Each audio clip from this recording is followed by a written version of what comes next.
Hello everyone! For today's video, magluluto po ako ng aking kinikrave na Valenciana. Kaila po tawag ng ibang tao pero sa amin Valenciana po. So yung ginawa ko, yung aking malagkit na rice, lagyan ko lang siya ng atswete. Pero nakalimutan ko pala siya itimpla guys. Iluto ko lang po siya sa rice cooker habang piniprepare ko din po yung ibang mga ingredients. So naghiwa lang po ako ng bell pepper, dalawang color lang yung nilagay ko kasi sobrang dami na paglagyan ko pa yan ng green. So yung bell pepper nila dito is sweet po. So pwede siyang pang snacks. At dahil ako lang naman yung kakain, konti lang din yung aking niluto. So kalahati lang po yung aking hiniwa dyan. Each color. Kasi ako lang din ang kakain yan. Wala nang iba. Ang sarap po talaga ng bell pepper nila. Ang sarap papakin. So, ito na po yung ating first ingredient sa ating paella. At ito nga po pala yung aking liempo na nabili nung nakaraan sa international market. Yan na lang po talaga yung natira, isang hiwa. So, hiniwa-hiwa ko lang din siya ng maliit para mabilis din siya maluto. Masarap sana kung may atay ng baboy or baka. Kaya lang wala.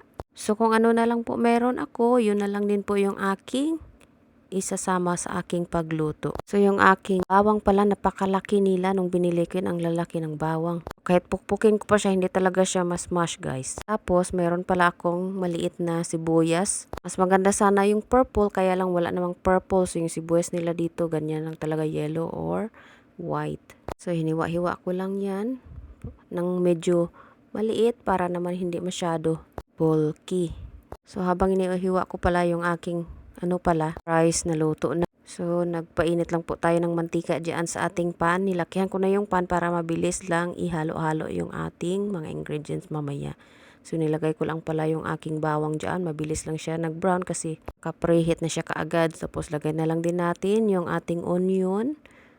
Isang buong onion po yan pero maliit lang siya. At saka yung ating pinaka-ingredients dyan na pork belly or liempo. So, i-brown lang natin ng konti yan siya. Tapos, takpan. Ito na, medyo luto na siya ng konti. So, lagyan lang siya natin ng konting tubig at nang maluto talaga siya ng tuluyan para medyo malambot yung ating karne. So, ito na nga pala, umiga na yung ating niluluto na pork.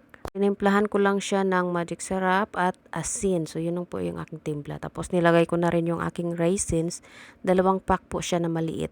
Yun lang kasi konti lang din naman yung aking lulutuin.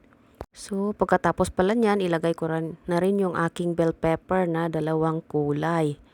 So, hindi ko na siya niluto ng maigi kasi mamaya maglalambot na rin yan siya. So, nilagay ko na rin pala yung aking malagkit na bigas. Bago ko pala yan siya nilagay dyan, mix ko muna tapos nilagyan ko din siya ng asin at konting magic sarap. Tinimpla ko lang siya bago ko nilagay dyan para hindi na ako mahirapan maghalo-halo para magkalasa yung buong Valenciana. So, ito na po pala yung ating Valenciana. Tapos na. Tatanggal na talaga ang aking cravings for today. At dahil wala akong pasok, naluto ko yung aking cravings. So, ayan lang po for today.